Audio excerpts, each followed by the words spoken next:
Bom, então está iniciada, já está sendo realizada a gravação. Aí depois eu disponibilizo então essa aula para o pessoal que quiser rever ou que não estava presente aí, né? Bom, então nós vínhamos fazendo a ambientação da disciplina, nós estudamos aquela parte inicial, um apanhado geral do que é sistemas distribuídos, né? E agora nós vamos iniciar a unidade 1, que trata das arquiteturas dos sistemas, que são as formas que a gente pode estruturar um sistema distribuído para que ele venha a funcionar, né? A nossa unidade 2, nós vamos ver em sequência, fala da parte de comunicação entre processos, né? Obviamente, comunicação entre processos num sistema distribuído. E a partir daí a gente vai começar a fazer alguma coisa de laboratório, vou mostrar para vocês um pouco de programação, né? Mostrar basicamente a programação por socket, programação por RPC e a programação por RM e Java, né? Que com isso cada um pode escolher a estratégia que vai adotar, né? A partir daí vai poder escolher a estrutura da arquitetura que vai escolher para realizar o trabalho da disciplina, né? E vocês vão poder dar andamento no trabalho. Quem já conhece, é claro que já pode começar, né? Mas para quem não conhece a programação distribuída, a gente vai ter esse laboratório e vai ficar bem claro como a gente pode montar, né? Então, vamos começar hoje aí vendo a parte de arquiteturas, que diz respeito a como a gente vai estruturar um sistema. Espera aí que não está indo. Agora foi. Então, arquitetura de software, né, que a gente vai começar a estudar, né, determina como vários componentes de software devem ser organizados, né, e como eles devem interagir. Tá? Então, arquitetura de software, obviamente, fala de componentes de software, né, e vai dizer como eles são organizados, como eles são distribuídos no ambiente, como é a interligação entre eles e, obviamente, né, essa organização vai impactar diretamente em como vai ser a interação dos sistemas, né? Bom, arquitetura de software também é conhecida como arquitetura de sistema. Então, quando a gente falar aqui arquitetura de sistema ou falar arquitetura de software, nós estaremos falando da mesma coisa. Bom, vamos estudar aqui 3 tipos de arquiteturas, tá? Arquitetura centralizada, né? Basicamente é o modelo cliente-servidor, é o modelo tradicional, onde a gente centraliza a programação num único local, né? Esse único local, na verdade, a gente quer dizer um único processo, né? Nós temos também a contrapartida, que são as arquiteturas descentralizadas, né? E um meio termo que a gente chama de arquitetura híbrida. A gente vai ver o exemplo da arquitetura híbrida. Ela, na verdade, é uma forma de a gente chegar com mais facilidade na arquitetura descentralizada, né? Então, as arquiteturas centralizadas são aquelas tradicionais, né? A gente pode imaginar uma arquitetura centralizada como um sistema web, onde as páginas elas estão centralizadas num servidor, tá? Alguém pode imaginar assim, poxa, mas existem sistemas redundantes, onde os servidores eles estão replicados, né? Por exemplo, o servidor do Google. Claro que não é um único servidor. Ele não vai aguentar uma única máquina responder por todas as consultas que são feitas, né? Mas a sua arquitetura é centralizada, né? Porque o sistema ele é projetado como um sistema centralizado. Do ponto de vista do cliente, o cliente ele conecta no servidor e obtém a resposta desse servidor, né? A implementação física desse servidor pode até estar distribuída, mas a forma como foi estruturado, a forma como foi arquitetado o sistema, a ideia é de que existe um servidor central, onde as informações são buscadas lá, né? Então, é aquela ideia em que existe um único servidor, né? E esse servidor implementa a maioria dos componentes do software, né? Implementa a funcionalidade, né? Por que a maioria? Né? No próprio servidor web, nós podemos ter um cliente, esse cliente ele conecta com o servidor web. Então, está aqui o cliente e o servidor web. O servidor web, para montar as páginas, ele pode consultar aplicações que estão nos servidores. Normalmente, um banco de dados está em outro servidor, né? Então, a maioria das componentes de software ele pode até estar nesse servidor de web, mas alguma coisa pode também estar fora, né? Clientes remotos podem acessar esse servidor usando meios de comunicação simples, né? A arquitetura web é um exemplo de arquitetura bastante simples. Como funciona na arquitetura web? Um cliente ele envia uma consulta, né, uma requisição, o servidor processa e envia uma resposta dessa requisição, né? Então, de uma forma bastante simples, nós podemos montar esse tipo de sistema. E, normalmente, é assim essa funcionalidade, requisição-resposta. Né? Pode haver mais interações, né? Num próprio sistema web atual, um cliente ele pode fazer várias solicitações ao servidor antes de fechar, então ele pode fazer uma requisição, o servidor responde, ele pode fazer novas, tá? Mas a maneira tradicional é uma requisição e uma resposta. Já arquiteturas descentralizadas é aquela nos quais os hosts desempenham papéis aproximadamente iguais. Tá? Na arquitetura centralizada, né, normalmente cliente-servidor, existe um papel muito bem definido. Uma máquina é cliente e uma máquina é servidora. Nesse sistema, o cliente solicita um serviço e o servidor responde. Se a gente for pensar em termos de software, no cliente nós temos um browser, né, que a gente chama de navegador web. Tá? Então, um browser. E o servidor tem servidor web, né? Por exemplo, o Apache.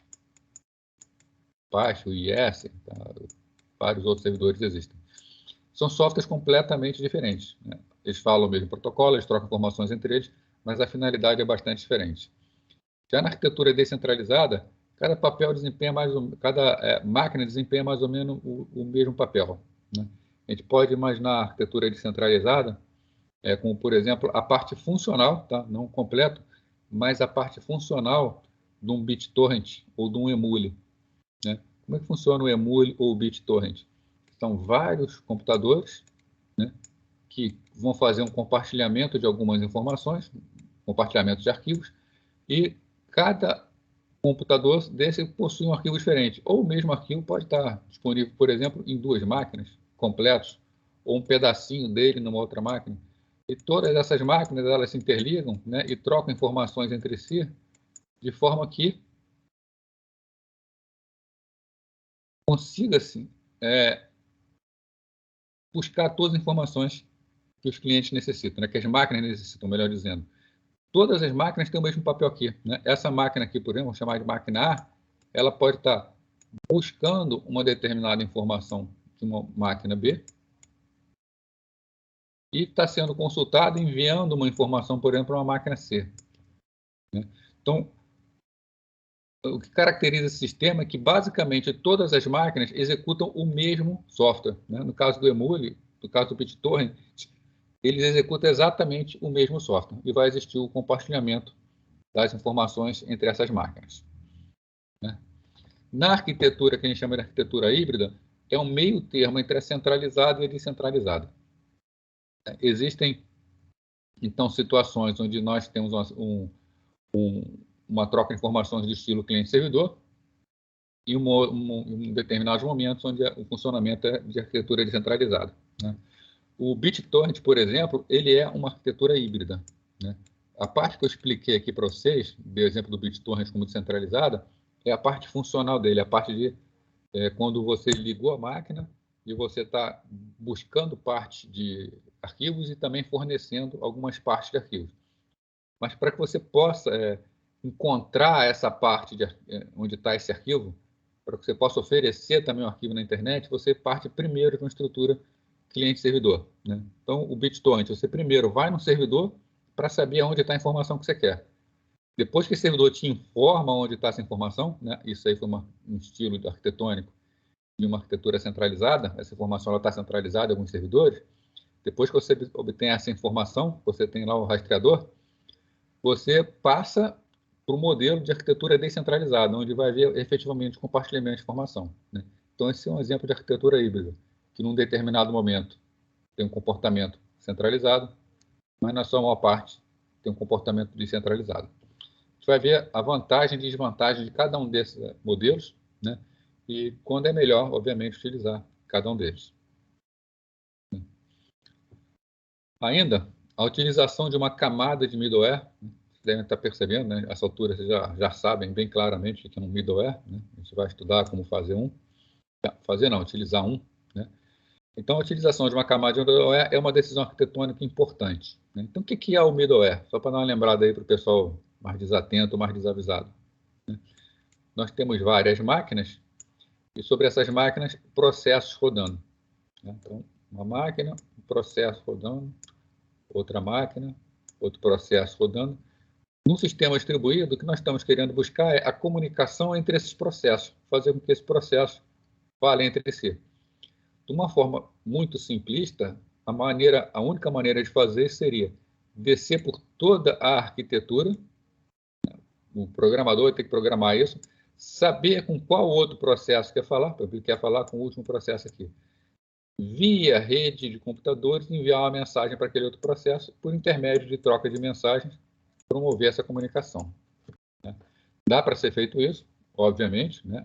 Na verdade o middleware é baseado nisso, dá um desempenho muito bom, mas tem uma certa dificuldade de programação aí. O programador ele tem que conhecer muito bem a parte de rede.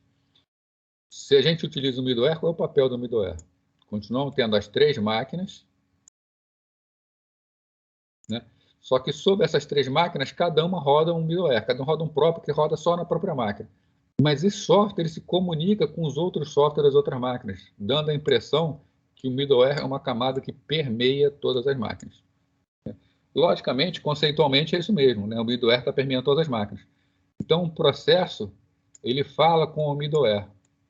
O programador ele não precisa ver a abstração de rede. Ele tem um processo, ele pede para falar com outro processo que está lá no final.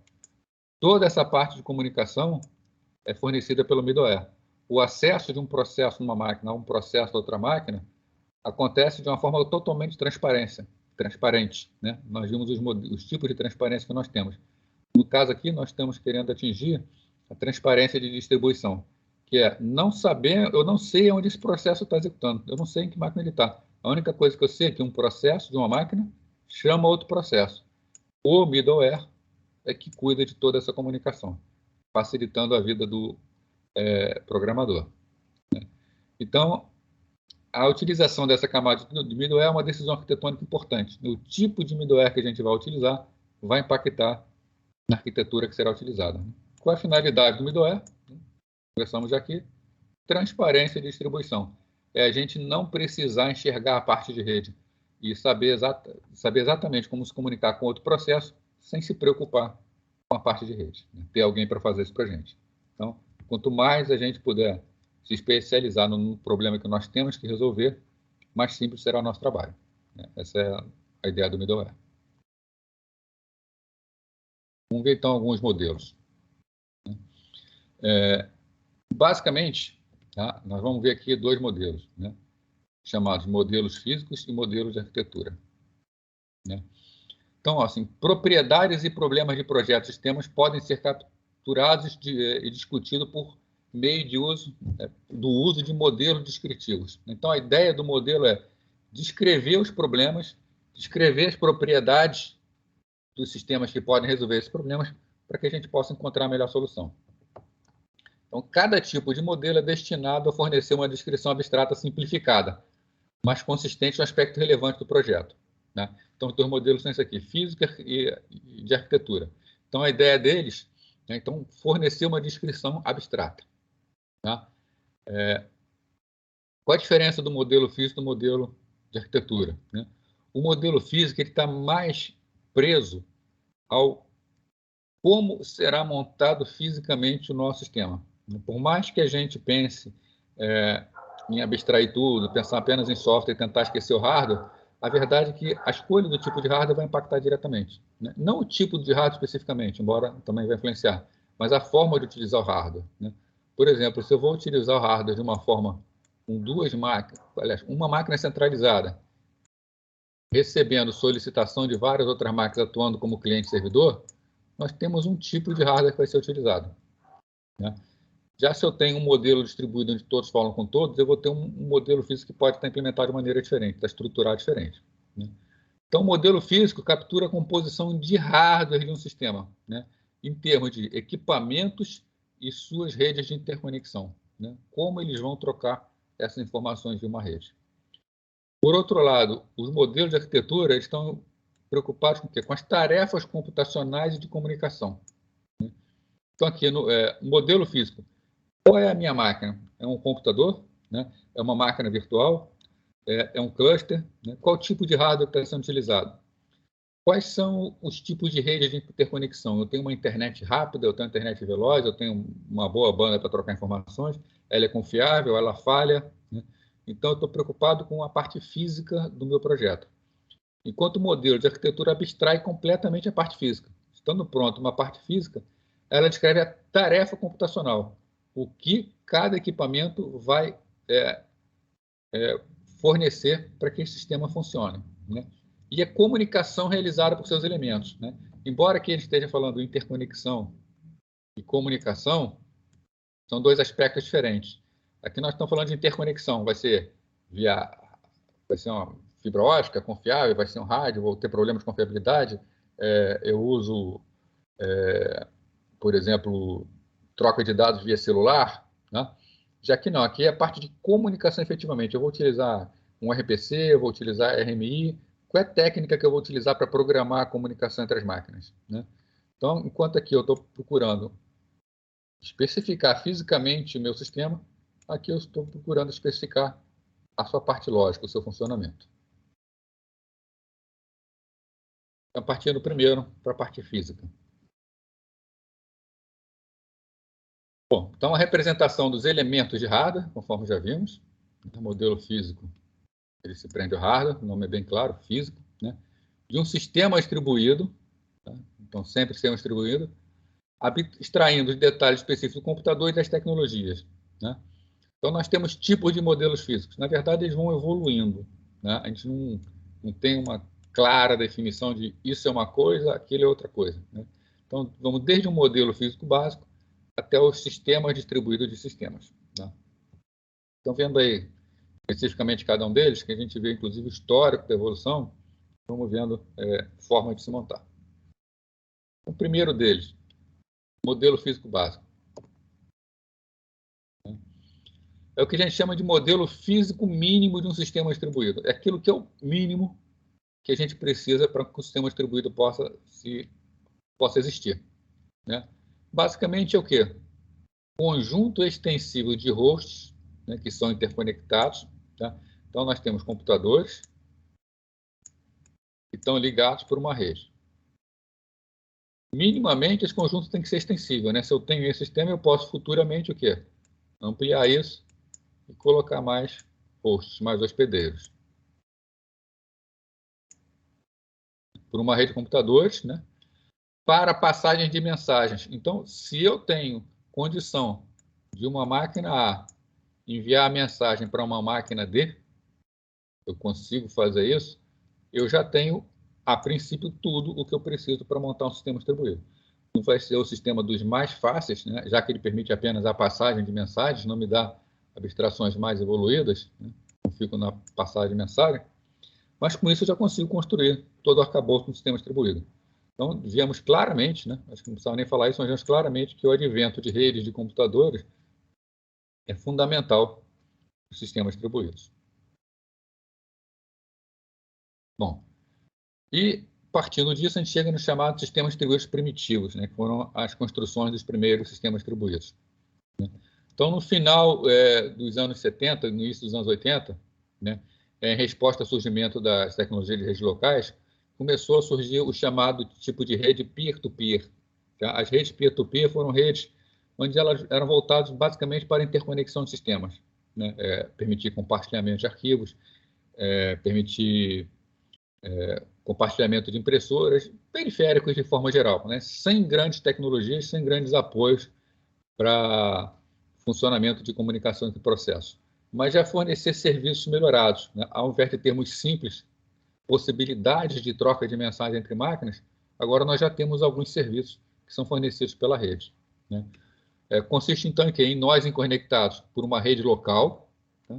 Então a tecnologia de ambiente de rede local é apenas num ambiente fechado, numa empresa ou num escritório, né? Se uma empresa ela tem vários escritórios, não é um sistema para a empresa toda, apenas um sistema para o escritório, né?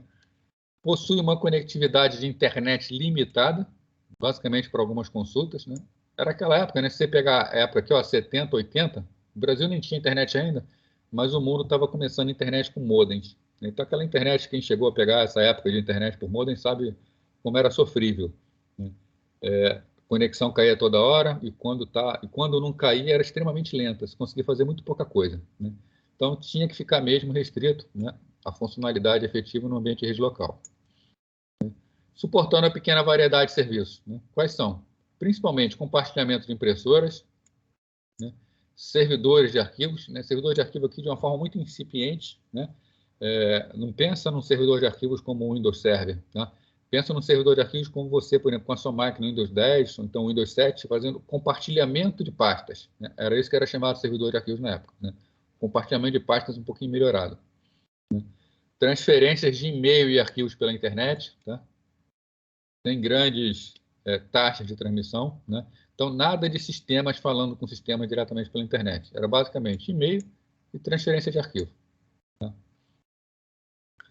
Então, sistemas individuais geralmente eram homogêneos, né? E não havia muita preocupação em serem abertos, né? Então, sistemas homogêneos, ou seja, bastante parecidos, né? E com a mínima preocupação de abertura, né? O que é uma abertura? O que é um sistema aberto? Um sistema aberto é aquele que permite a comunicação com outros sistemas. Então, você é um fabricante de software, e se você, no seu software, coloca alguma forma de compatibilidade com outros sistemas, de forma que eles possam conversar, né, nós temos os chamados sistemas abertos, né? Hoje em dia, a gente vive numa abertura muito grande, tá? Mas no passado não era desse tipo, né? Chegava, inclusive, ao ponto de, se você compra uma rede local, por exemplo, com a IBM, somente as máquinas e periféricos IBM falam o protocolo. Então, você tinha que estar sempre na mão lá da IBM. Isso acontecia com a Unisys, né, com a Boros, com qualquer empresa que fornecesse serviço de rede. Então, não havia aquela preocupação de falar sistema com sistema. Muito pelo contrário, o que os fabricantes queriam fechar seus clientes para não dar oportunidade de perder seus negócios, né? E já começava a se falar em qualidade de serviço, mas ainda no estado muito inicial, né? Qualidade de serviço era garantia de funcionamento de um determinado serviço, né? O próprio estado de acesso à internet não tinha muitas condições de eu falar muito em qualidade de serviço. Bom, com a evolução, nós passamos para os sistemas distribuídos adaptados para a internet. Então, a internet melhorou e, com isso, permitiu que ela fosse utilizada para a comunicação entre sistemas, né? Então, anteriormente, né, aqui nos sistemas distribuídos primitivos, nós estamos lembrando, né, falando no ambiente de rede local. Agora nós expandimos esse ambiente, né, para a internet. Começou a surgir nos anos 1990, né, basicamente foi quando a internet começou a chegar no Brasil, né. Aproveitamento da base criada pelos sistemas distribuídos primitivos e o crescimento da internet foi quem proporcionou isso, né. Vamos nos prender aqui à tecnologia, né? A gente está falando em 1990 em termos de mundo, né? Em 1990, o Brasil ainda estava naquela fase inicial, né? Mas vamos pensar em termos de tecnologia, né? Então, o que são sistemas distribuídos para a internet? É quando nós conseguimos agora a internet com uma qualidade melhor, uma vazão melhor, mais estabilidade das conexões, né? Então, esse crescimento permitiu que existissem aplicações que pudessem ter um caráter empresarial, um caráter mais sério de internet, né? Bom, infraestrutura física subjacente, né? Caracteriza no modelo físico que é um conjunto extensivo de nós interconectado por uma rede de redes, né? Então, importante que agora nós não temos mais uma rede local, nós temos uma rede de redes, várias redes ligadas por intermédio de uma rede maior, e é a internet, né? Então, esses sistemas exploram a internet para desenvolver sistemas distribuídos globais, né, envolvendo agora uma grande quantidade de nós, né? Vai muito além daquelas redes locais. Então, as empresas conseguem interligar suas próprias redes locais, fornecendo mais serviços melhores, né? Bom, surgiram sistemas que forneciam serviços, tá? Então, agora estão sistemas fornecendo serviço na internet, fora dos limites organizacionais. O que é isso, né? Hoje em dia, por exemplo, existem vários sistemas de RH, tá? Recursos humanos, de departamento pessoal, onde você, claro, você tem o seu pessoal de departamento pessoal, você tem o seu pessoal de recursos humanos, mas os sistemas utilizados é bastante comum que sejam contratados fora, né? Você contrata uma empresa de RH e você acessa todo o sistema via internet. Os seus dados de empregados, né, de colaboradores, eles não ficam mais dentro da organização. Existe uma empresa que presta esse serviço para você. Que são dados muito importantes, dados de pagamento, dados de pessoal, dados de promoção. Trabalhar esses dados introduz uma responsabilidade muito grande. Então, você precisa ter uma equipe de TI forte para garantir a consistência desses dados, backup, tudo bonitinho. Com o advento da internet e boa capacidade das redes, surgem empresas que elas fazem essa garantia para você. Ela fornece sistema, ela fornece uma interface, fala, você vai usar o meu sistema pela web. E eu garanto os seus dados.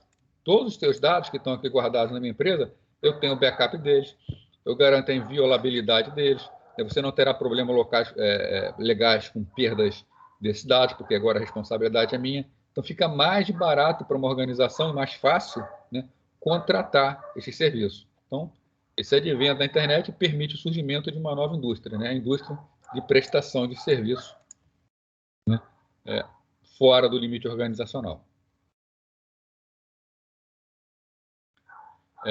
A gente passa a ter, então, nesse momento, um nível de heterogeneidade muito grande. Tá?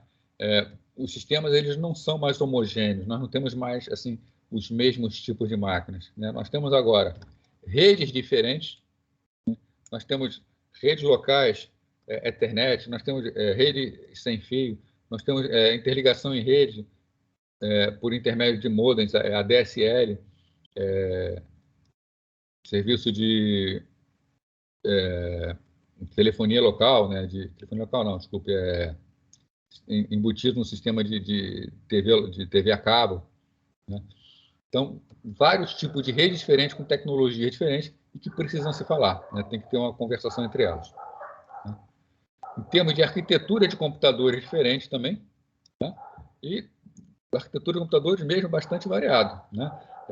Antes eram desktops, agora nós temos desktop, temos notebooks, os próprios computadores rodando sistemas Windows, Linux, máquinas Mac, com o macOS. Então, uma grande variedade de arquiteturas. Diferentes sistemas operacionais, né? Comentamos já. Né?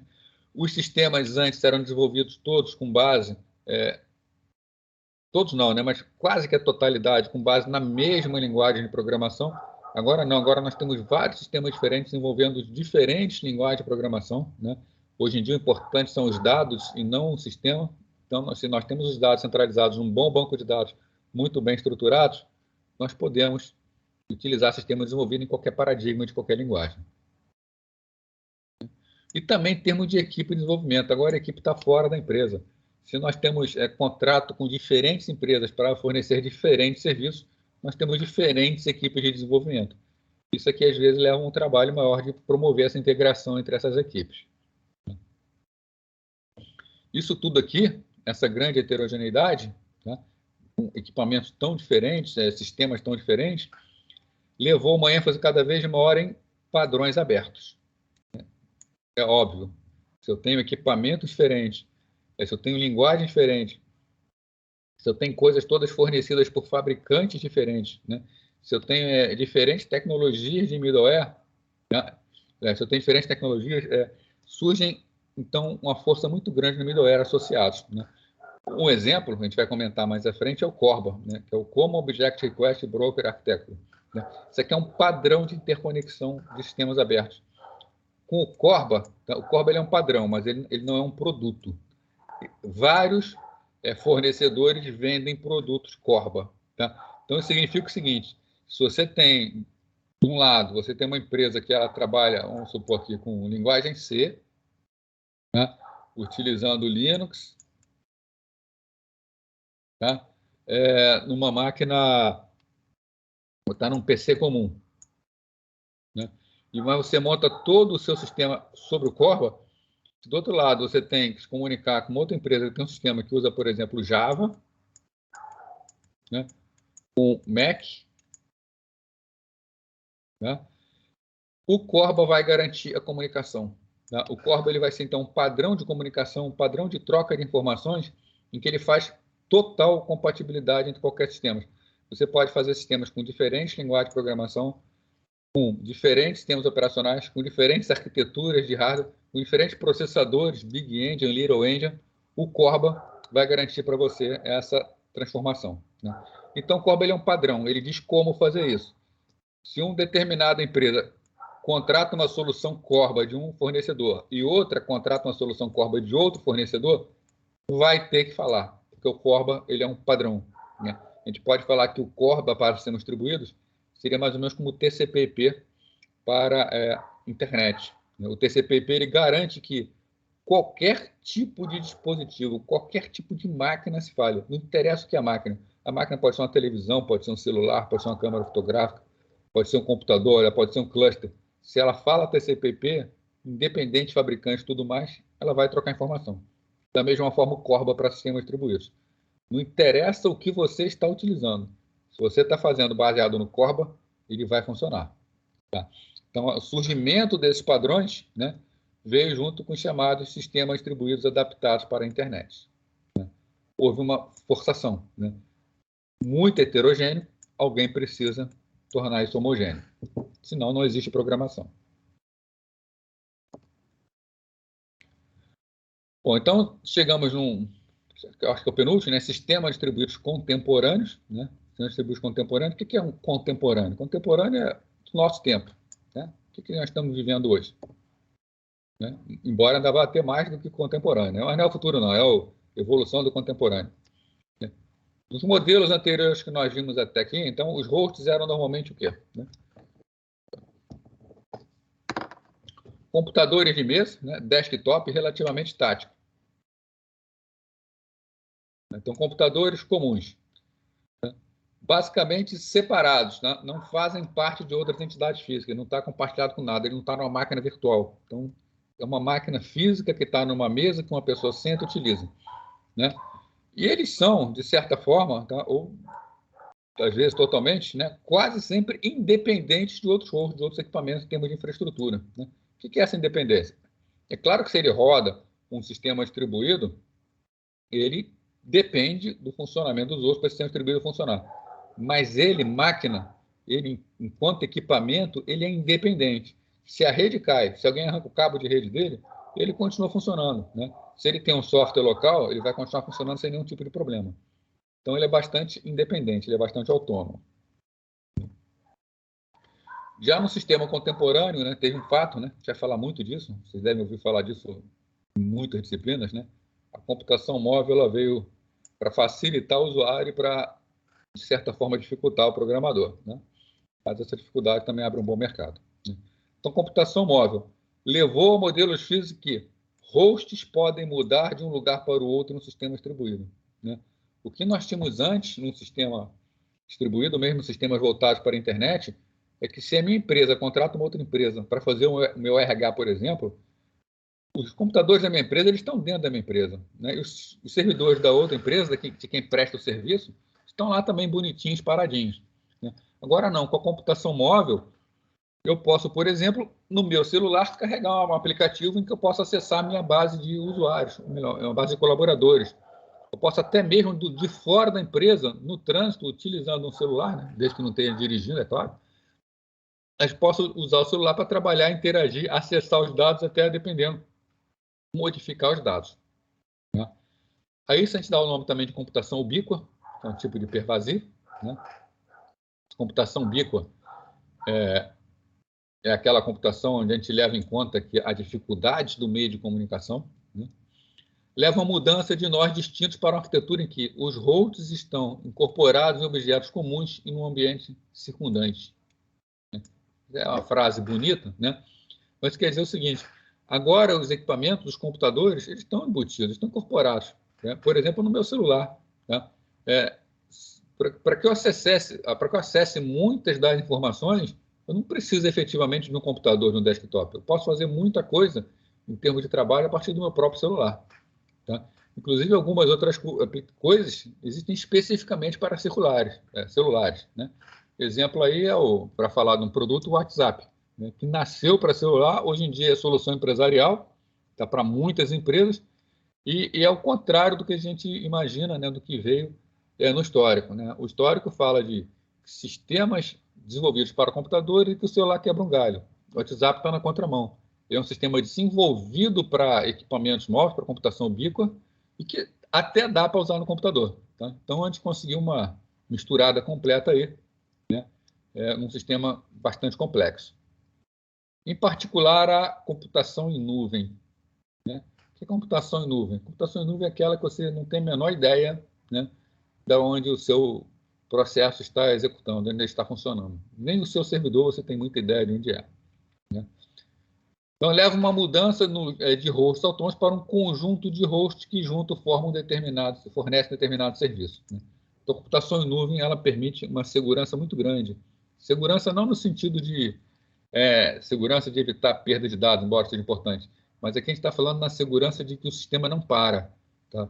Nós temos agora clusters de máquinas, onde os servidores eles são vários processos que estão rodando em várias máquinas diferentes, às vezes até em sites diferentes, de forma que a destruição completa de um servidor não prejudica em nada o funcionamento do sistema.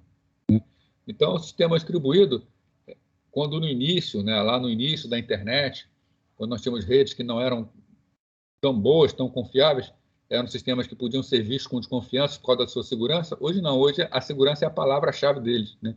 É muito mais seguro a gente ter um sistema fora da empresa executando em nuvem, em termos de garantia da continuidade de serviço, do que ter um servidor dentro da empresa. Né? Ter um servidor dentro da empresa precisa ter pessoal especializado, uma série de garantias e custa muito dinheiro. Né? Esse custo ele fica diluído entre vários clientes e a computação em nuvem acaba ficando mais barata e mais confiável. Né? Por isso que está cada vez menos comum servidores em ambientes locais. Então, sistemas distribuídos contemporâneos formam arquitetura física com aumento significativo de nível de heterogeneidade. Tá? Então, ainda cada vez mais complexo, né? Os sistemas cada vez mais diferentes. Agora, a gente não fala nem em computadores diferentes, nós falamos em equipamentos diferentes. Né?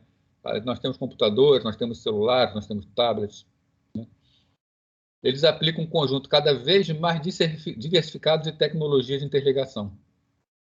Então, as formas de interligação também variam para caramba, variam muito, né?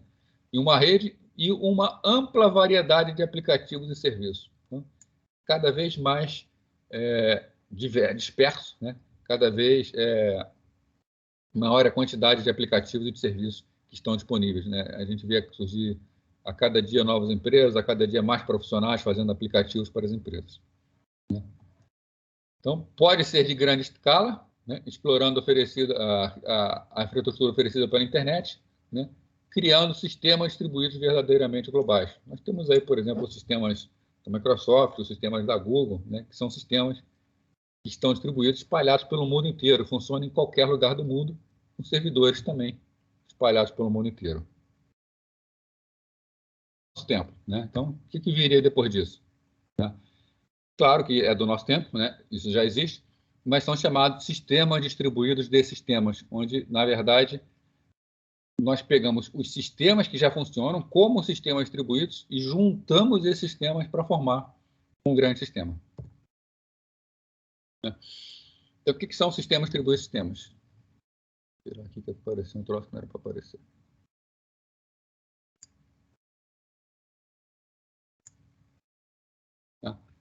São sistemas distribuídos modernos cuja complexidade de arquitetura física representa um sistema de sistemas.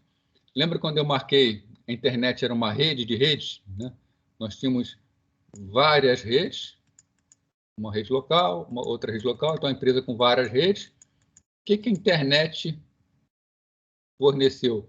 Um meio de interligação, onde eu posso ligar todas essas redes e compartilhar informações entre elas. Onde uma máquina numa rede local pode acessar máquinas em outras redes locais. Então, nós temos aqui uma rede, né, que é a internet, de redes, formada por várias redes.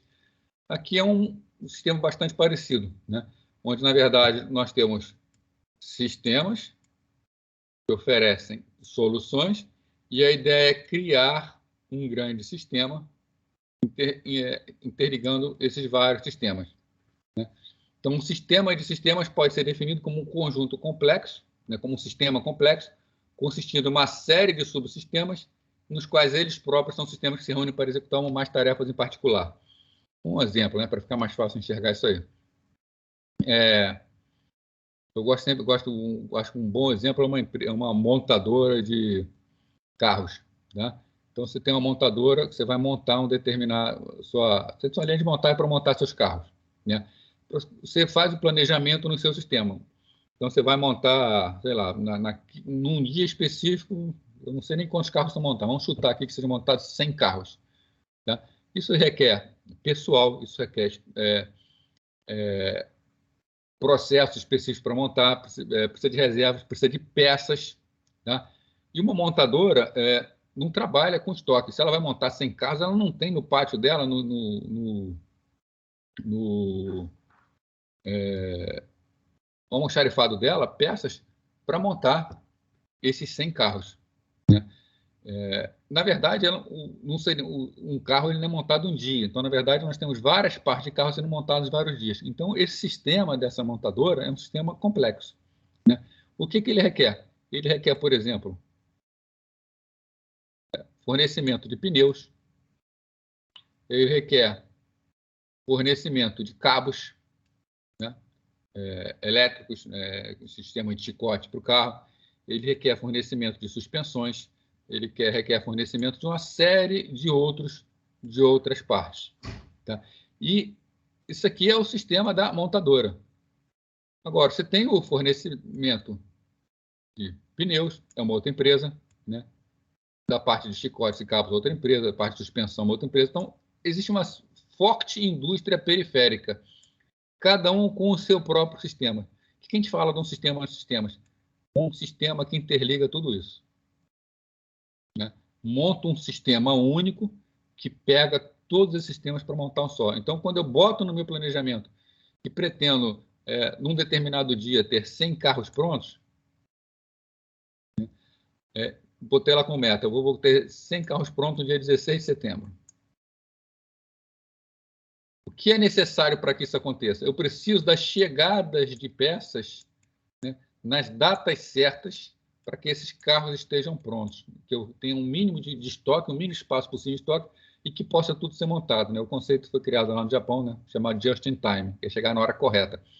Então, esse meu sistema da minha montadora faz todo o planejamento, mas ele interage com outros sistemas de outras empresas para que tudo possa funcionar e tudo chegue automaticamente. Né? Conforme meu carro está precisando colocar o pneu nele, né? Se eu vou colocar o pneu, meia hora antes o caminhão lá da fabricante de pneu, Michelin, Pirelli, Goodyear, seja lá quem for que me entregue, ela vai estar entregando os pneus naquele momento que eu preciso. Então, tudo sincronizado, tudo bonitinho. Né? Nós temos um sistema de sistemas. É isso que a gente fala, né? O sistema pode ser definido como um sistema complexo, consistindo de uma série de subsistemas, cada um tem o seu próprio subsistema, os quais ele próprio são sistemas. Né? Então, o sistema do fabricante de pneu é completo para ele. O sistema lá do fabricante de suspensão é completo para ele. O sistema do montador é completo para ele a nível de dizer o que ele precisa. Mas esses sistemas todos interagem para que as coisas aconteçam. Né? Então, eles se reúnem para executar uma ou mais tarefa em particular. Ok? Então, vamos ver agora modelos de arquitetura. Alguma pergunta até aqui? Alguém quer tá com alguma dúvida, alguma coisa? Não? Vamos então.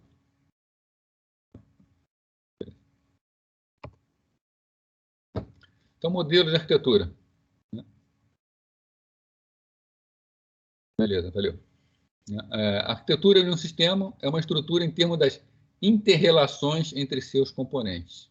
Né? Então, quando nós falamos de uma arquitetura de sistema, nós estamos preocupados em como os componentes de um sistema vão trocar informações, como eles vão se relacionar. Né? Qual o objetivo? Garantir que a estrutura atenda às demandas atuais e, provavelmente, às futuras. Né? Quando a gente fala em sistema, a gente não pode nunca pensar apenas no que está acontecendo hoje, e sim nas suas expansões. Né? As maiores preocupações, quando a gente fala na arquitetura de sistema, né, é que o sistema ele seja confiável, óbvio, né? Tem que funcionar, né?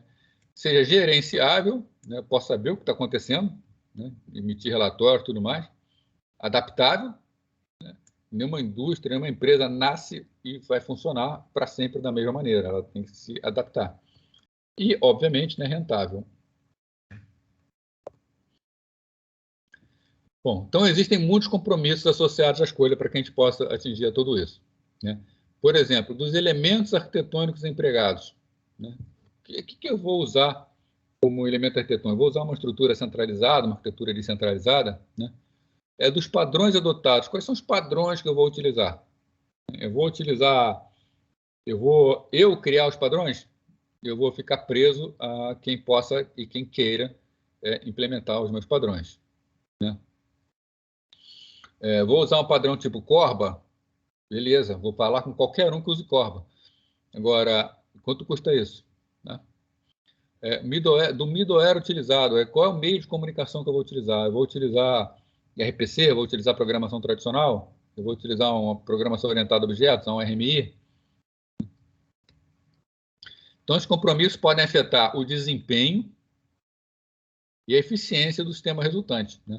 Por exemplo, se eu preciso de um sistema de alto desempenho, troca de mensagens é excelente, tá? Me traz um desempenho fenomenal, tá?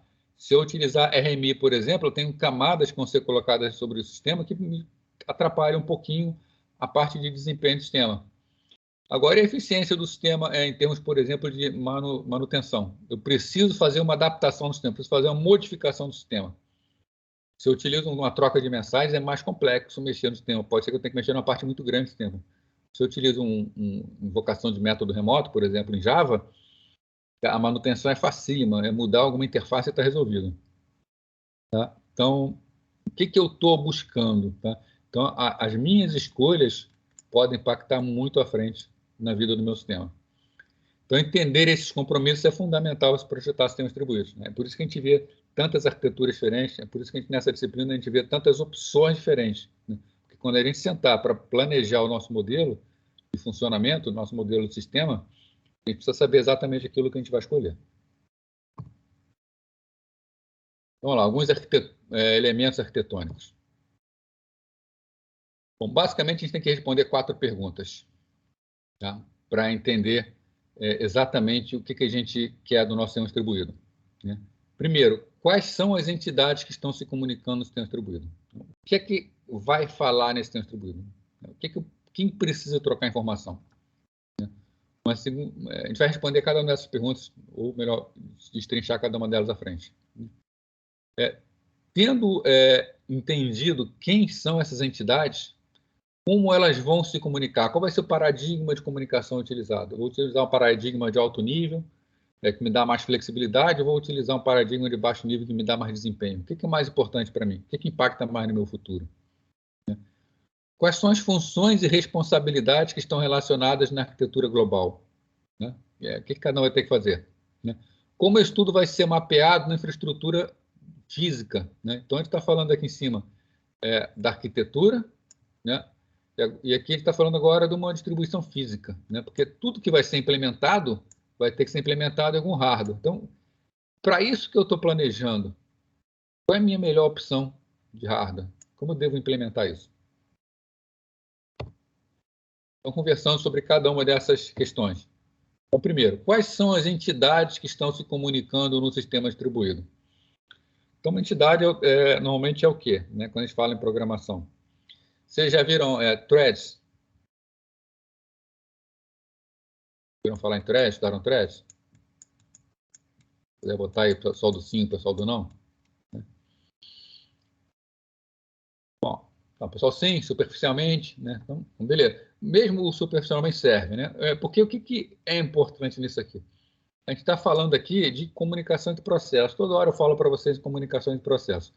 Vocês devem saber, né? Ou pelo menos lembrar, que nós temos um processo executando e dentro desse processo nós podemos ter vários threads executando em paralelo, né? Bem grosso modo, a gente pode ter um processo, por exemplo, um processo servidor de arquivos e ter várias consultas em paralelo e cada thread desse processo atendendo uma das consultas, né?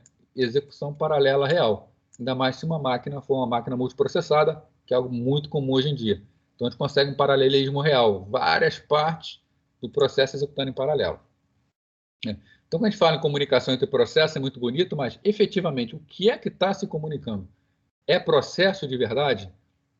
E a gente precisa ter isso em mente no momento de arquitetar o sistema, né?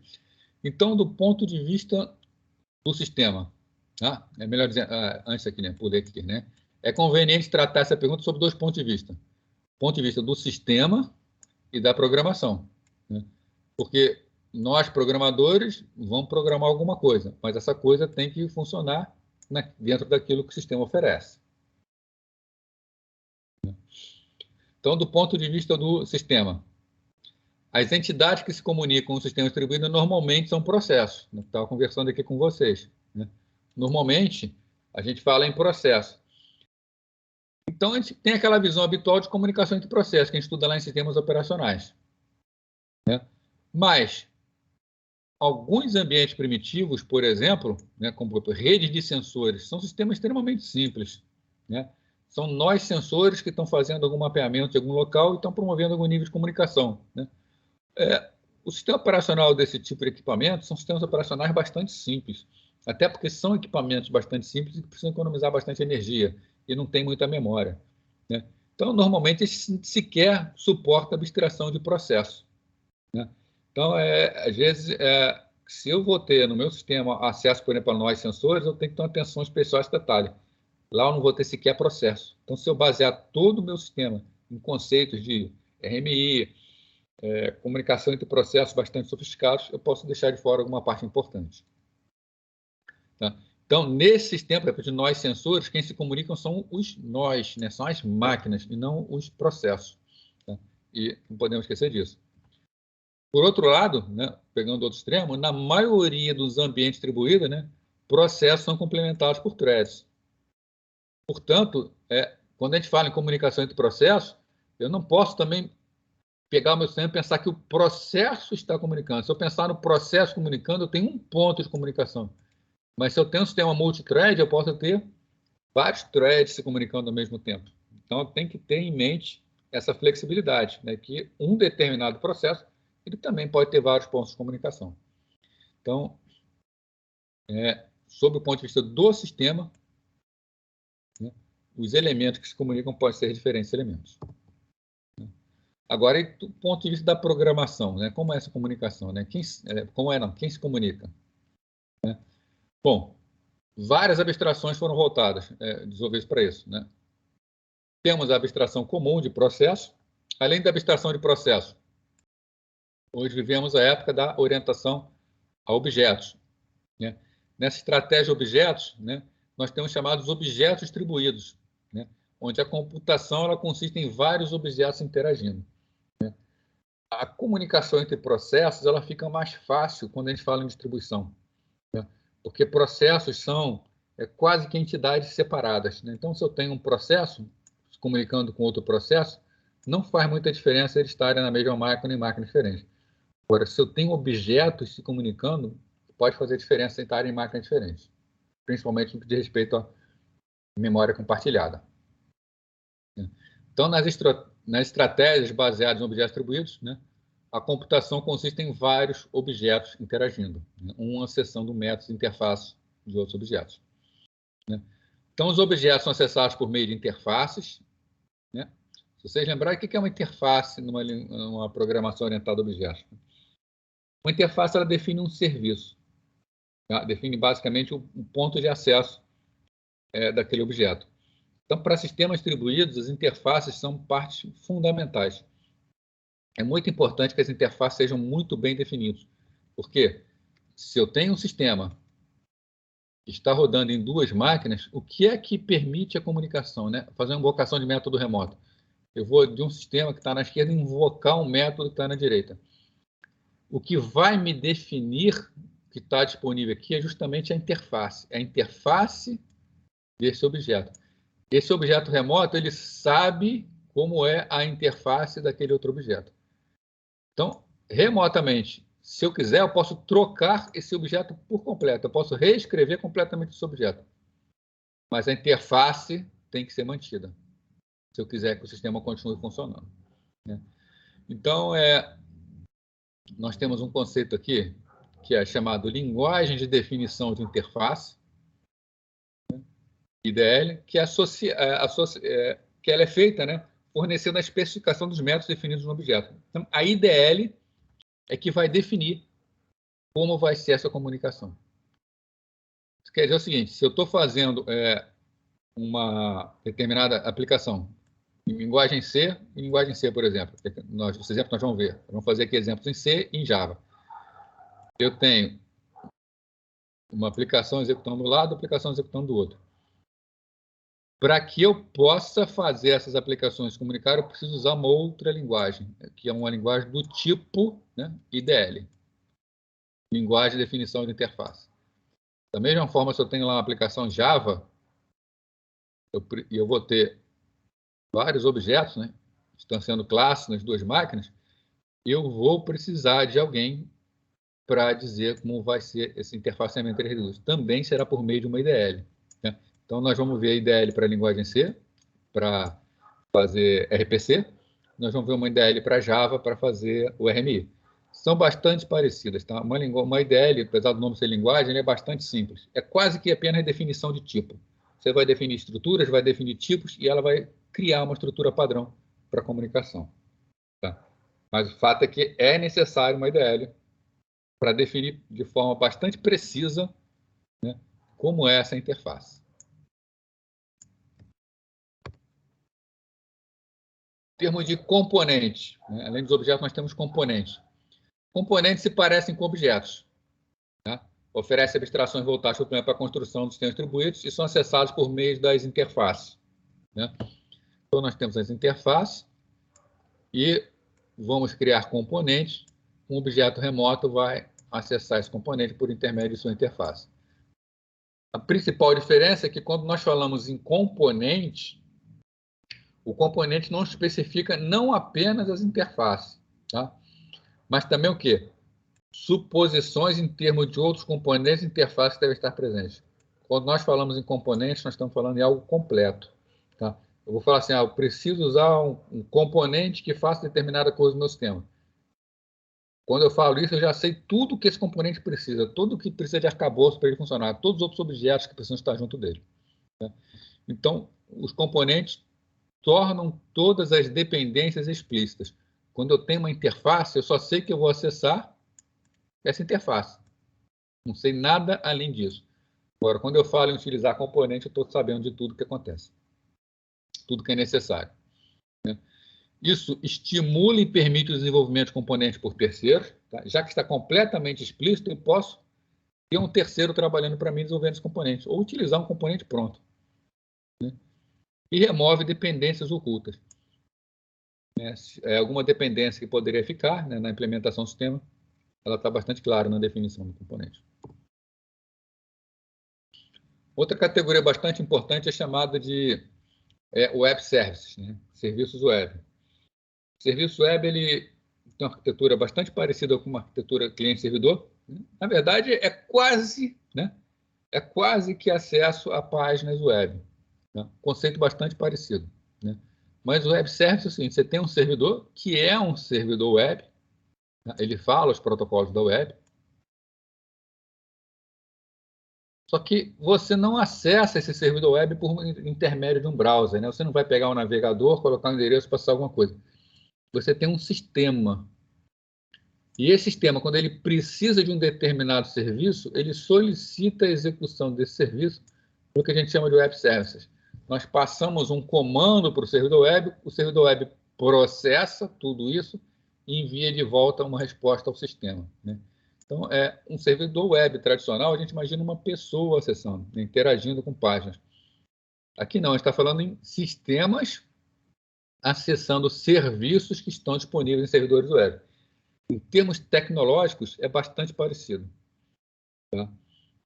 Com o funcionamento. Né? Então, os serviços web estão intimamente relacionados aos objetos e aos componentes, né? Está tudo disponibilizado lá. Né? Adota uma estratégia baseada no encapsulamento do comportamento e no acesso por meio de interfaces. Tá? Então, as interfaces são muito bem definidas. Né? Quando eu quero acessar determinado serviço, eu vou acessar por meio dessa interface. Normalmente, eu mando um conjunto de dados em formato XML, ou algum outro formato padrão que precisam ser trabalhados, que vão ser processados e devolvidos. São intrinsecamente interligados a www, né, web, conforme já falamos, usando o padrão web para representar. Né? O W3C, né, que é o consórcio responsável pela web, tá? Ele define o serviço web da seguinte maneira, né? Web Service. Um aplicativo de software identificado por um RI, né? Uniform Resource Information, né? Então, o RI, interface, melhor dizendo, né? Que define as interfaces do serviço e dos vínculos, né? Podem ser definidos, descritos e descobertos como artefatos da XML. Né? Um serviço web suporta interações diretas com outros agentes de software, utilizando troca de mensagens baseadas em XML por meio de protocolo da internet. Então, lembra daqueles sistemas que a gente comentou de um sistema automotivo? Né? Então, você tem aqui um sistema e você vai precisar de determinadas peças para montar a suspensão de um carro. Né? A gente fala em sistemas, a gente não vai pegar, né, num sistema que está todo montado, todo integrado, qual seria a forma arcaica? Né? Um usuário pegaria o meu sistema, ele veria aquelas peças que eu preciso, ele entraria via web no sistema do meu fornecedor e cadastraria tudo aquilo que eu preciso comprar, clica no botão comprar, faz o pagamento e eu vou ter as peças de volta. Né? No sistema de web service, eu não tenho por que ter interação humana, eu não tenho por que inserir um possível ponto de problema, um possível ponto de erro. Né? No web service, o meu sistema, ele monta uma estrutura completa de dados, ele acessa o serviço do meu parceiro, eu envio tudo aquilo que eu preciso, o próprio sistema dele faz a separação de peças, faz a conferência de estoque, faz o faturamento, já manda a cobrança automaticamente e já fica agendada a entrega de acordo com aquilo que eu preciso. Né? Então, é exatamente como um sistema web, só que não são pessoas interagindo com sistemas, né? São sistemas interagindo com sistemas através de serviços XML. Então, funciona de forma bastante simples. Né? Trabalhei já numa empresa, por exemplo, que utilizava a parte de XML para a parte de pagamento de pessoal. O pagamento era todo terceirizado com outra empresa. Então, o RH da nossa empresa, ela tinha, na verdade, como funcionava? A empresa trabalhava e tinha um RH externo, ficava no sistema da empresa. Nosso pessoal trabalhava todo lançando lá hora extra, faltas, tudo mais, e esse sistema baixava um relatório completo de como deveria ser o pagamento. Né? E a outra empresa, que era responsável pelo pagamento, o que a gente fazia? Né? As pessoas aqui interagiam diretamente com o sistema, mas o sistema nos fornecia o arquivo, formato padrão lá para realizar o pagamento, e esse arquivo que era enviado via web service para uma terceira empresa, e essa terceira empresa que providenciava toda a parte de pagamentos para a gente, para fazer toda a parte de contabilidade. Né? Então, exemplos de sistemas de web service. Né? No primeiro aqui era interação de pessoas, realmente, para fazer todos os lançamentos. Né? Tinha alguma coisa automatizada, mas tinha conferência por humanos. Mas a outra parte aqui não, a parte de pagamento toda via web service, né? Sem interação de humanos. Então, enquanto os objetos e componentes são usados frequentemente dentro de uma organização para o desenvolvimento de aplicativos fortemente acoplados, né? O que são aplicativos fortemente acoplados? São aplicativos que interagem muito fortemente com o outro, que normalmente a alteração em um aplicativo impacta em alteração em outro aplicativo. Né? Os serviços web geralmente são vistos como serviços completos e independentes. Né? Um serviço fortemente acoplado, se eu tenho um sistema que fala com outro de forma fortemente acoplada, eles trocam dados diretamente entre eles. Né? O web service, até existe a troca de dados, mas por padrão, por exemplo, XML, né? Obedecendo todas as regras lá do XML, onde, se eu mando essa informação, o que importa são os dados. A forma como ele é trabalhado não vai impactar no meu sistema. Né? Frequentemente ultrapassa os limites organizacionais, oferecendo o quê? Integração de empresa para empresa. Então, são várias as empresas que fornecem serviços via web service na atualidade. Né? Lembrando que web service é sistema para sistema. Bom, a primeira pergunta foi com respeito a quem são as entidades que se comunicam. Né? Beleza, uma vez definido quem são as entidades, se vão ser web services, se vão ser objetos, se vão ser processos, se vão ser threads, conseguir fechar exatamente quem vai se comunicar. Agora, qual vai ser a forma de comunicação no sistema distribuído? Né? Bom, existem 3 tipos de forma de comunicação que nós podemos considerar. Né? Comunicação entre processos, invocação remota, que é chamada de comunicação indireta. Na verdade, existe até uma quarta, que seria a primeira de todas, né? Que seria a troca de mensagens, diretamente troca de mensagens entre processos, tá? Entre processos no sistema. Mas é muito baixo nível, a gente não vai considerar isso aqui. Né? Muito embora a gente vai ver no laboratório. Então, a primeira parte, comunicação entre processos. Comunicação entre processos se refere suporte ao nível relativamente baixo para a comunicação entre processos nos sistemas distribuídos. Então, dá um suporte para que um processo executando em uma máquina possa se comunicar com o processo executando em outra máquina. Ou seja, esse processo, ele normalmente solicita a execução de algum procedimento na outra máquina. Né? Inclui primitiva de passagem de mensagens, são os sockets, né? Os sockets que a gente vai estudar, né? E suporta também a comunicação em grupo, chamada multicast. Então, o socket permite troca de mensagem direta de uma máquina para outra, enquanto o mecanismo de multicast permite que uma determinada máquina envie para a rede uma mensagem só e essa mensagem se distribua para vários outros receptores. Em termos de envio, só uma mensagem enviada. Em termos de recebimento, o multicast faz entrega em vários locais diferentes. Né? E é claro que eu poderia ter, né, um modelo diferente, isso aqui. Vocês perceberem aqui, é uma mensagem que sai e essa mensagem se subdivide para ser entregue em vários destinos.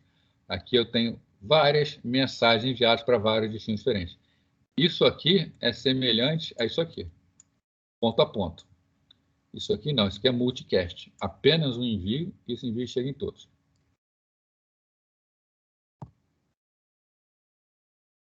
Já a invocação remota representa o paradigma de comunicação mais comum nos sistemas distribuídos. Né? Nós vamos estudar aqui as formas de invocação remota e vamos ver alguns exemplos de utilização.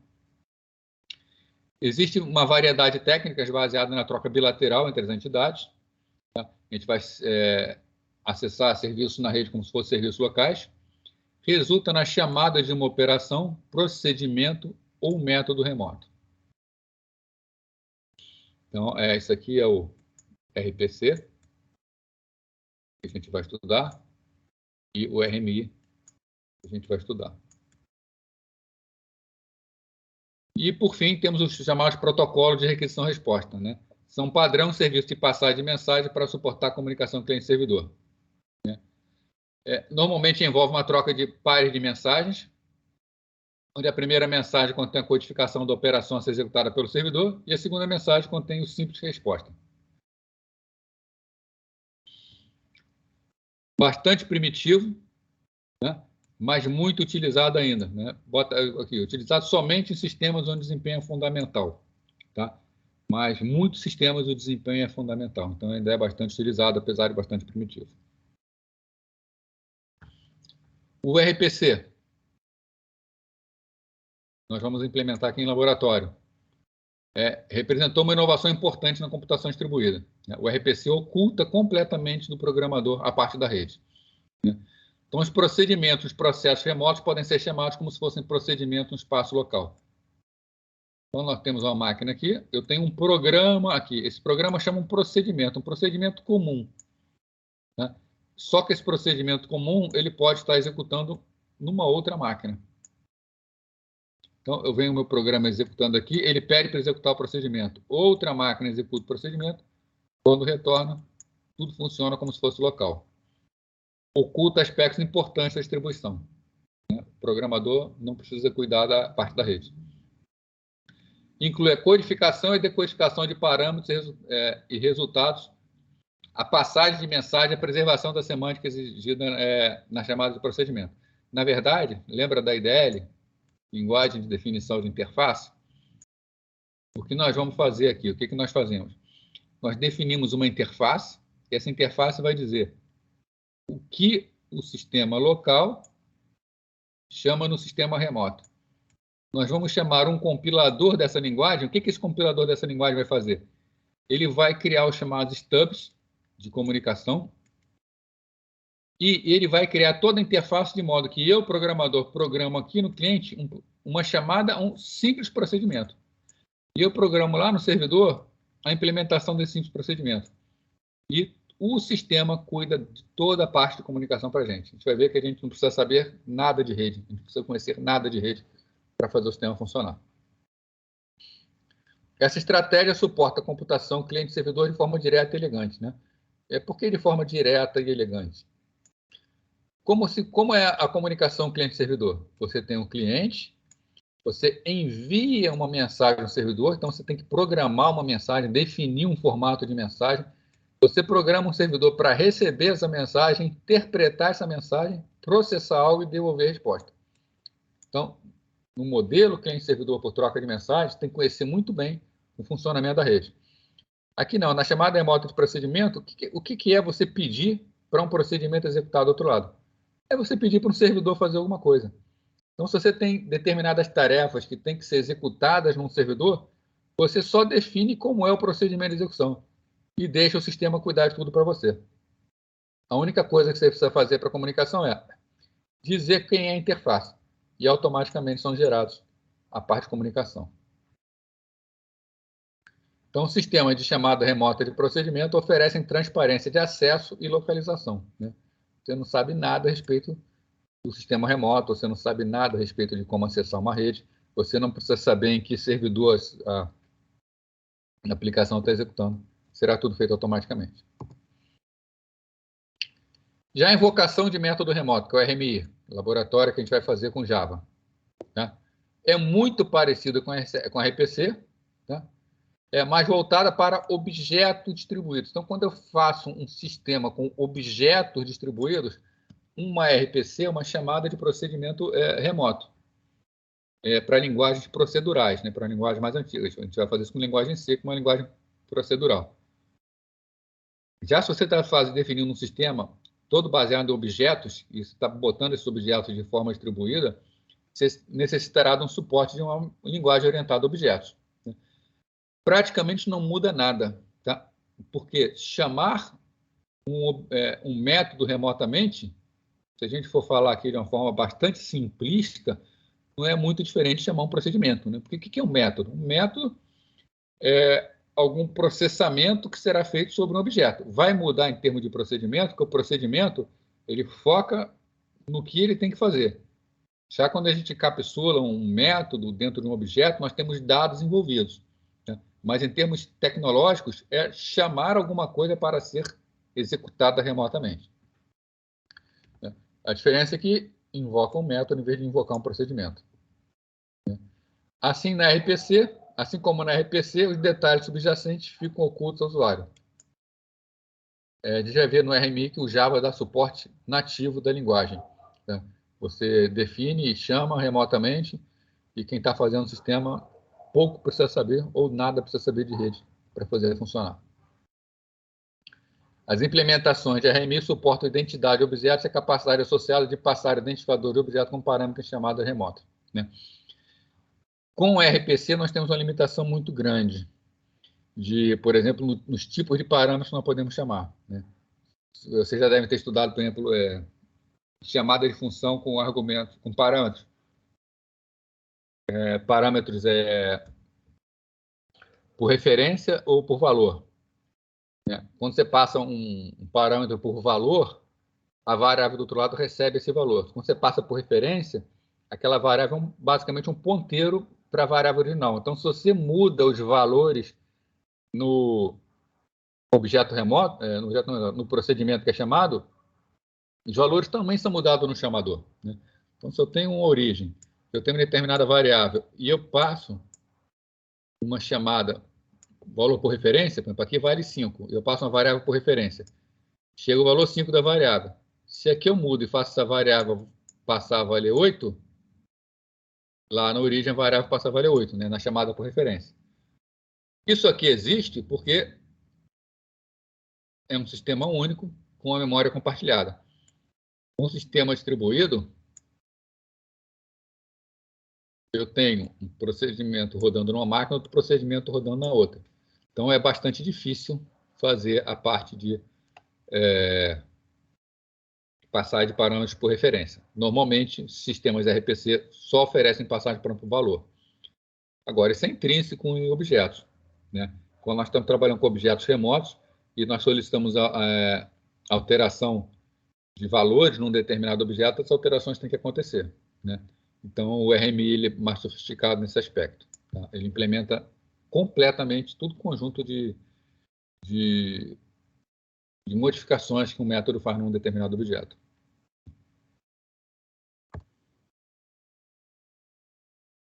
Bom, essas técnicas que eles vimos até agora, né, RPC, RMI, o que elas têm em comum? Né? É também troca de mensagens, né?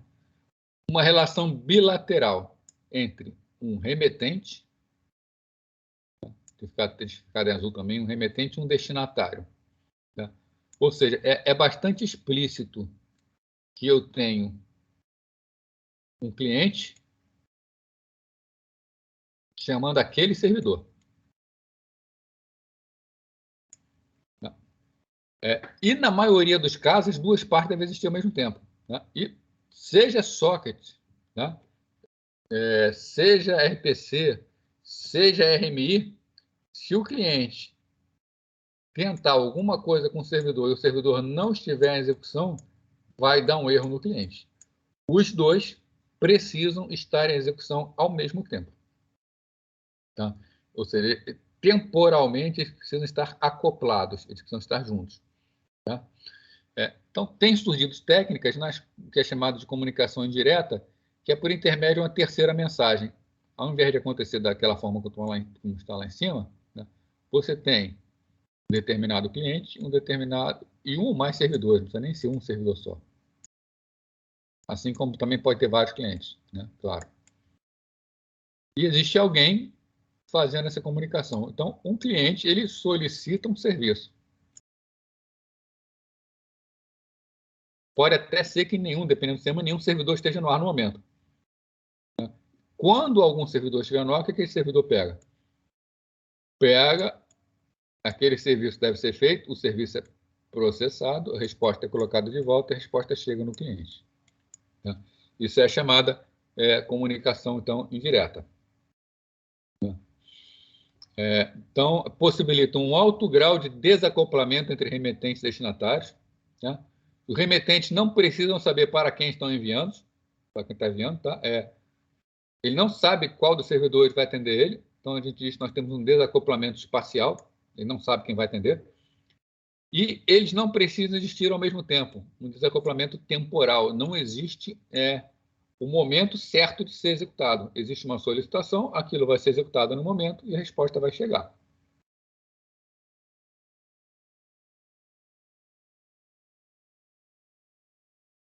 As principais técnicas de comunicação direta incluem, né? Primeiro, comunicação em grupo. Essa comunicação em grupo ela é relacionada à entrega de mensagens para um conjunto de destinatários. Né? É um paradigma conhecido como comunicação de um para muitos. Então, uma origem, mandando para vários destinos diferentes. Para isso, o destinatário se inscreve em grupos para receber as mensagens. Pode até correlacionar isso assim, só na ideia, para entender, como grupos de e-mails, tá? No qual alguém manda uma mensagem para o grupo e várias pessoas recebem. Né? Mas no caso aqui não é e-mail, né? É um sistema baseado em grupos também, onde uma mensagem é enviada para que seja processada em vários locais. Tá? Então, os remetentes enviam mensagem para um grupo por meio do identificador de grupo. Né? Assim, não precisam conhecer quem são os destinatários da mensagem.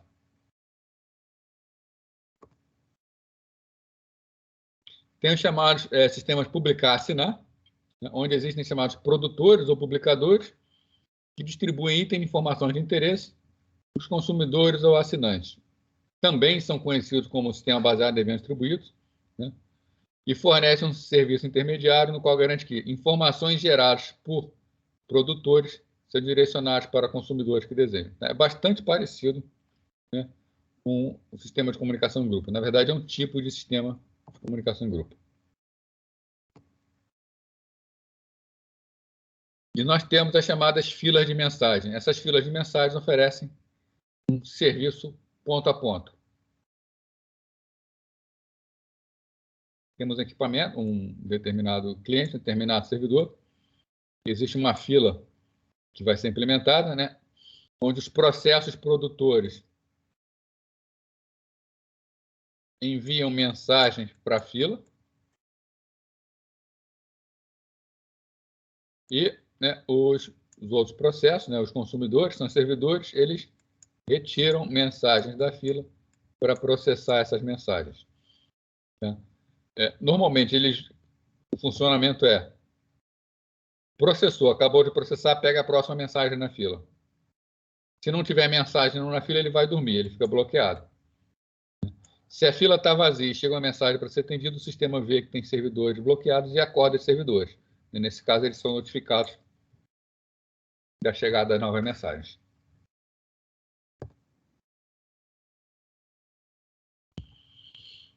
E nós temos também os chamados espaços de tupla, que são serviços mais completos, que podem colocar itens de dados estruturados arbitrários, né, que são chamados tuplas. Tá? E outros processos podem ler ou remover tais tuplas desse espaço. Tá? Esse espaço de tupla, o funcionamento dele, tá, já é baseado em estruturas como, por exemplo, o XML. Né? Onde nós colocamos as descrições de dados e não os dados propriamente ditos. Então, são sistemas bem mais genéricos. Né? Os temas até estão aqui se nós solicitamos, por exemplo, uma implementação de uma operação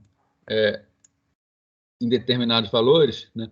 O servidor ele precisa exatamente entender esses formatos e saber como fazer o processamento desses formatos. Né?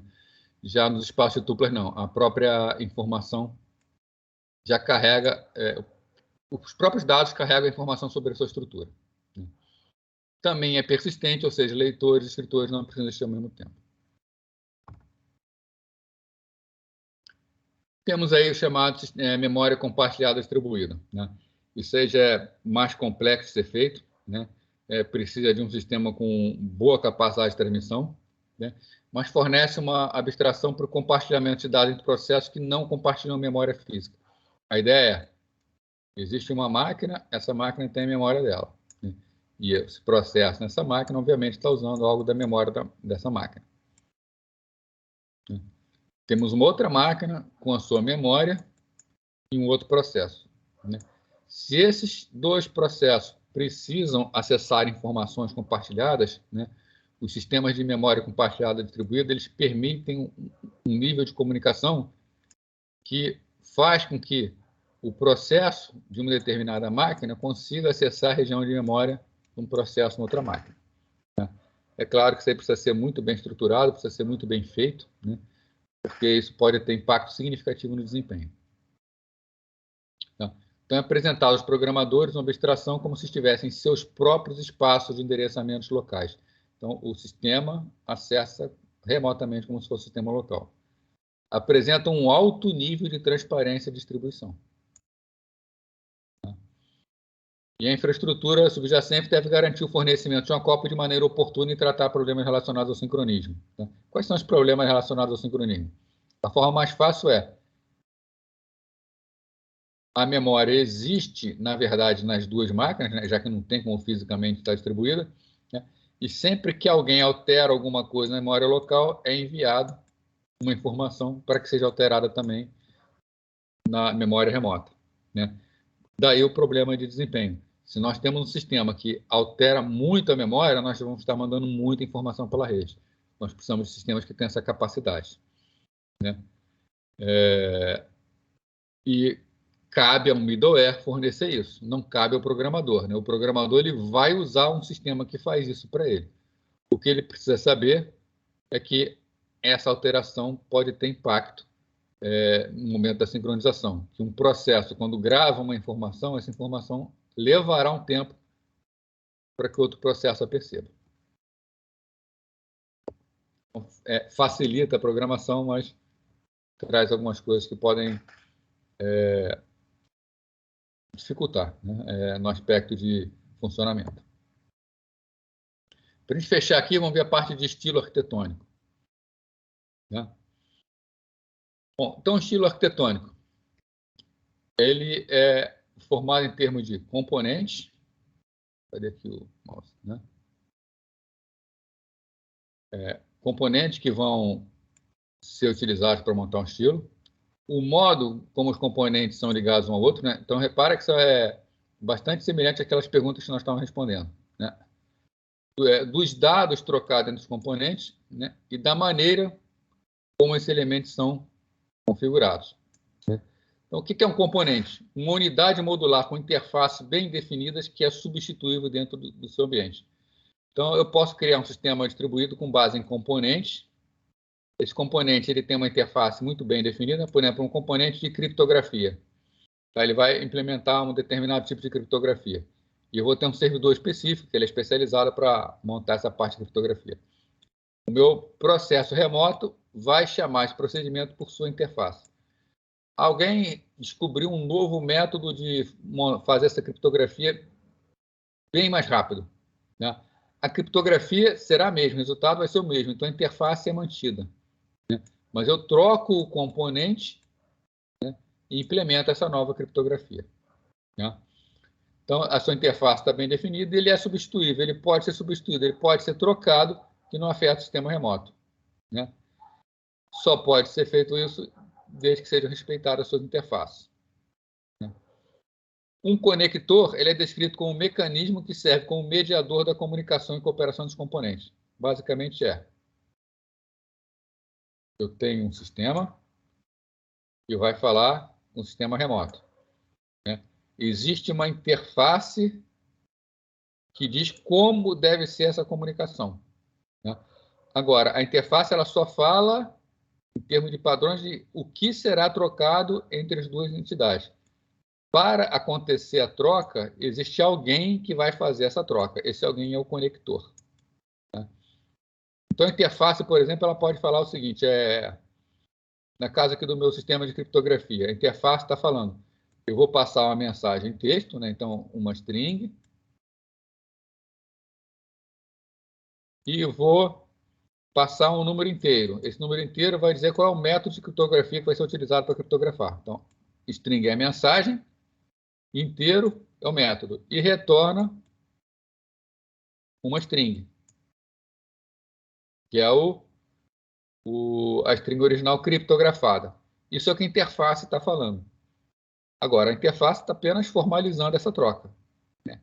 Quem efetiva essa troca? Quem efetua essa troca? Aí é o conector. Né? A interface ela vai ser compilada e vão ser gerados conectores que vão permitir a comunicação. Tá? Por exemplo, né, as facilidades de RPC. São chamados stubs. Né?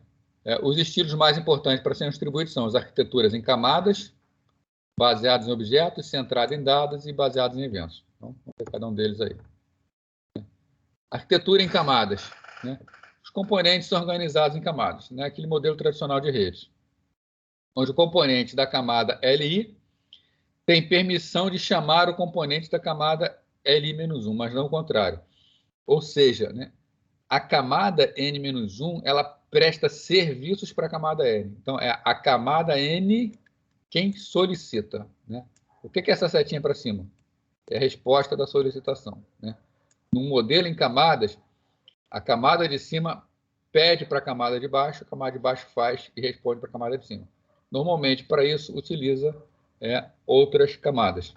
Então, por exemplo, uma determinada aplicação precisa que algo seja feito. Ele pede para a camada N vai fazer para ela, ele vai solicitar isso, vai descendo até chegar na camada 2, até que chegar na camada 1. A camada 1 vai resolver o problema, nem que essa solução seja ir noutra máquina e voltar. Sobe a resposta da camada 2 para 1, dá o 2 para 3, vai até N-1, que chega até N, enfim, a aplicação tem a resposta dela. Né? Então, as requisições descem, E as respostas sobem, né? Então, está bastante claro quem presta serviço para quem. A camada N-1 presta serviço para a camada N. Né? A camada N não presta serviço para a camada N-1 e tampouco ela pode pular a camada N-1. Né? Isso aqui, ó, ela pular e solicitar direto para a camada 2 não é aceitável, não é permitido. Isso muda um pouco em relação às arquiteturas baseadas em objetos. No objeto não existe uma hierarquia. Qualquer objeto pode solicitar serviços a qualquer outro objeto. Então, nas arquiteturas baseadas em objetos, cada objeto corresponde a um componente e esses componentes são conectados por meio de uma chamada de procedimento remoto ou uma invocação de método remoto. Então, é bastante diferente do modelo de camadas, onde é todo estruturado.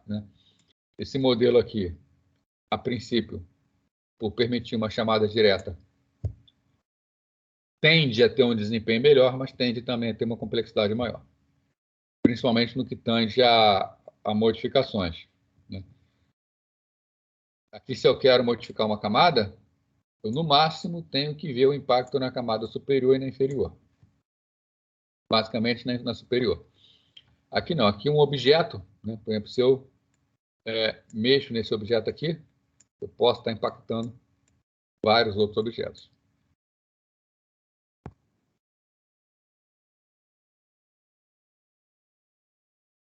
Na arquitetura centrada em dados, né, se baseia na ideia de que processos se comunicam por meio de um repositório comum. Então, os dados eles estão no local compartilhado, né, e os componentes solicitam serviço sobre esses dados, acesso a esses dados por intermédio do sistema. Então, foram desenvolvidas aplicações em rede que dependem no sistema distribuído de arquivos compartilhados, no qual praticamente toda a comunicação ocorre por intermédio de arquivo. Né? São sistemas arcaicos, mas são aqueles sistemas onde, como é a comunicação? Eu tenho vários processos executando em várias máquinas diferentes, eu tenho um servidor de arquivos, né? E nesse servidor de arquivos ficam todos os arquivos. E esses processos todos, eles leem e gravam nos arquivos. E é por intermédio desses arquivos que eles trocam informações. É arcaico, né? É um pouco lento, mas é um sistema que foram sistemas que foram desenvolvidos dessa forma e que funcionavam, né? Claro que impacto direto, né, no sistema de comunicação. Tinha que ter um bom sistema de comunicação para permitir um bom funcionamento. Né?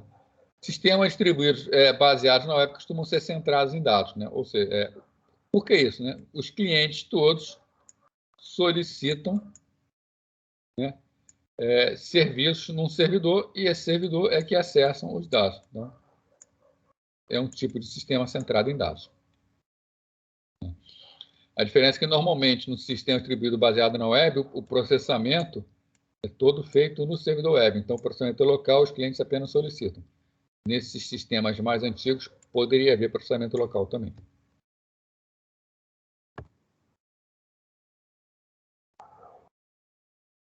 Nas arquiteturas baseadas em eventos, né, os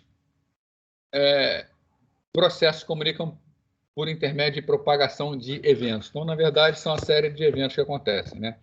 Então, eventos são mensagens que informam que algo aconteceu. Né? Pode transportar dado opcionalmente. É mais raro. Tá? Normalmente, num sistema baseado em eventos, acontece um evento, um sistema dispara a ocorrência de evento, e quem tem que processar esses dados é que vai buscar os dados no repositório central. Essa propagação de eventos tem sido associada com os sistemas publicar e subscrever, né? Que são aqueles sistemas onde alguém que está monitorando um evento, alguém que vai provocar um evento, publica a ocorrência de um evento, né? E esse repositório, alguém vai lá e busca e trabalha esse evento. Principal vantagem, os processos são fracamente acoplados. Né? As modificações nos processos impactam muito pouco. Né? Eles não precisam refletir explicitamente uns aos outros, que também é conhecido como desacoplados no espaço ou referencialmente desacoplados. Né? Eles não têm ligação entre eles, né? Não tem nenhum tipo de memória compartilhada.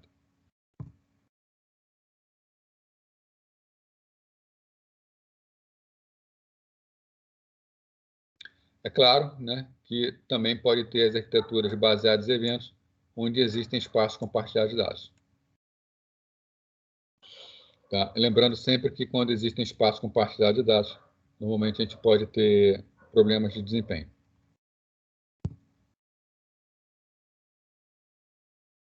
Arquitetura de sistemas, tá? Já nessa arquitetura de sistemas, nós vamos ver aqui como será a parte da estruturação de software, né? Basicamente, cliente-servidor, sistemas distribuídos peer-to-peer, tá? Então, são arquiteturas diferentes. Tá? A gente vai começar isso aqui semana que vem, tá? Então, antes de abrir para vocês falarem, só queria voltar a falar, né? Vou repetir isso aí até para não, em sala de aula ficar até mais fácil conversar, né? Mas é importante falar aqui também. A gente está vendo essa disciplina, ela é bastante abstrata, né? Principalmente no início, são jogados muitos conceitos para vocês, tá? E para quem está vendo esses conceitos pela primeira vez, acaba sendo uma chuva de informações que, a princípio, ela fica um pouco desencontrada, muita informação que, a princípio, não tem interrelacionamento entre elas, né? Mas lembrando aqui, a gente vai ver essa parte toda de arquiteturas, depois a gente vai ver uma parte de comunicação para poder fazer a parte de fundamentação teórica, né? Depois a gente vai entrar numa fase de fazer alguns laboratórios. Então, nós vamos fazer algumas implementações, nós vamos desenvolver pequenas aplicações, né, com a ideia de sistemas distribuídos. Aí eu vou estar voltando com vocês, né? Isso aqui a gente está fazendo por RPC, isso aqui é RMI, é assim que funciona. Aí vocês vão poder ver na prática o funcionamento disso. Então, a coisa vai solidificar bastante, né? Então, estou pedindo para vocês o seguinte, não desanimar nesse momento, né? Eu sei que é bastante complexo, eu sei que vocês estão recebendo uma quantidade de informação muito grande, mas vai chegar um momento mais para frente, calculando daqui a umas 3, 4 semanas no máximo, tá? Onde a gente vai poder botar a mão na massa, poder mexer no laboratório, poder fazer a programação. E as coisas vão encaixar direitinho, vocês vão entender. E a coisa vai ficar bem mais clara e vai fluir sem nenhum tipo de problema, né? Então, a gente está fechando aqui. Alguém tem alguma pergunta? Quer colocar alguma coisa? Sugestão, comentário, choro? Lembrando da chamada, tá? A chamada eu estou fazendo automaticamente. Então, nessas primeiras aulas, normalmente é assim mesmo, né? É muita informação passada, né? Vai ser muita informação passada de mim para vocês, mas quando chegar a parte da gente implementar, aí vai ter muita troca de informação. Aí vocês vão ter bastante pergunta a fazer, vão ver uma forma de programação diferente, tá? Vocês vão ver, a gente vai começar fazendo a programação por socket, por troca de mensagens, que é importante ver isso para poder ver dois aspectos, né? Primeiro, o aspecto de desempenho. Como eu faço uma programação de alto desempenho, né? Que é por troca de mensagens. E também ver como é uma programação que é um pouco difícil. Não que ela seja difícil, ela não é difícil. Mas é que trabalhar das outras formas é tão mais fácil que a gente acaba falando que programação por troca de mensagens é difícil, né? A gente vai ver na programação de troca de mensagens que nós vamos ter que fazer conexão com o servidor remoto, né? Fez o estabelecimento da conexão, nós vamos ter que programar a fila de chamadas. Quando chega uma mensagem, o servidor vai ter que pegar a mensagem, vai ter que interpretar o que é essa mensagem, tá? Então, são detalhezinhos que nós vamos fazer essa programação. Mas vai ser tudo feito de forma também bastante rápida.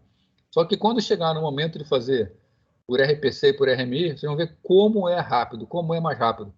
Porque por socket nós vamos ver a rede, nós vamos ver o funcionamento da rede, nós vamos ver as mensagens tramitando, nós vamos ter que mandar mensagem, vamos ter que mandar esperar por mensagem. E RPC e RMI não. Nós vamos simplesmente fazer nossos objetos, fazer nossos procedimentos, vamos chamar, e aí a mágica vai acontecer, tá? Então, é isso que eu queria falar para vocês, tá? Vou encerrar a gravação e vou continuar aqui até às 8h20, que é o nosso horário. Se alguém tiver alguma dúvida, quiser falar alguma coisa, quiser comentar, qualquer coisa, eu vou estar aqui, tá? Um abraço aí para quem não for ficar, tá? Até semana que vem, bom final de semana, bons estudos para vocês.